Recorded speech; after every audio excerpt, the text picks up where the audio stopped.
Kisah ini bermula saat Clay yang menyesal telah meninggalkan Sharon, diperankan Clark Sarulo, dan Johnny. Dalam perjalanannya untuk kembali pada istri dan anaknya, ia kehabisan baterai ponsel.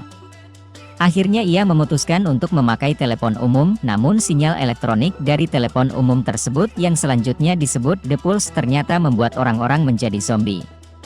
Mengerikannya, The Pulse ternyata disiarkan dan menyebar ke seluruh dunia. Beruntung Clay melihat keanehan orang yang menggunakan telepon umum sebelum dirinya.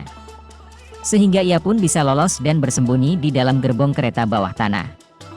Di sana ia bertemu dengan dua orang, yaitu Thomas S1MC High Pronunciation Chour, sang masinis. Mereka akhirnya melarikan diri bersama. Sayangnya, rekannya yang ia temui bersama Tom dihabisi oleh zombie yang terinfeksi The Pulse. Mereka yang terinfeksi kemudian disebut sebagai The Poner. Apa jadinya jika sinyal telepon yang menjadi kebutuhan setiap orang ternyata bisa merubah orang jadi zombie? Inilah yang diceritakan oleh Stephen King dalam novelnya berjudul Cell yang terbit pertama kali pada tahun 2006. Novel gubahan pengarang ternama ini diadaptasi menjadi film melalui arahan sutradara Theo D. William. Film Cell merupakan film horor fiksi ilmiah yang menceritakan perjuangan sekelompok orang untuk bertahan hidup di tengah kota yang terinfeksi sinyal telepon dan berubah menjadi zombie. Film Cell ini dibintangi oleh John Cusack, Samuel Litter Jackson, dan Isabelle Fuhrman. Cell berkisah tentang sinyal telepon yang menciptakan kekacauan. Orang-orang yang menggunakan telepon dari sebuah telepon umum terinfeksi dan berubah menjadi zombie. Dalam kekacauan dan kengerian itu, seorang seniman bernama Clayton Riddell, yang diperankan oleh John Cusack, mencoba bertahan hidup demi berjumpa kembali dengan sang putra, Johnny, yang diperankan Ethan Andrew Chasto. Dan kabar baiknya, Clay lolos dari kekacauan di terminal dan bertemu sekelompok orang yang selamat di dalam mobil kereta bawah tanah. Kondektur kereta, Tom S1MC High Pronunciation Chour yang muncul pada alur cerita film Cell menyarankan untuk meninggalkan kereta dan berjalan melalui terowongan untuk mencoba melarikan diri dari bandara mengerikan tersebut. Cukup membuat jantung berdebar, Clay akhirnya membawa Tom ke apartemennya. Cerita semakin seru dan membuat para penonton semakin ketakutan saat ketiganya memutuskan untuk melarikan diri dari Boston.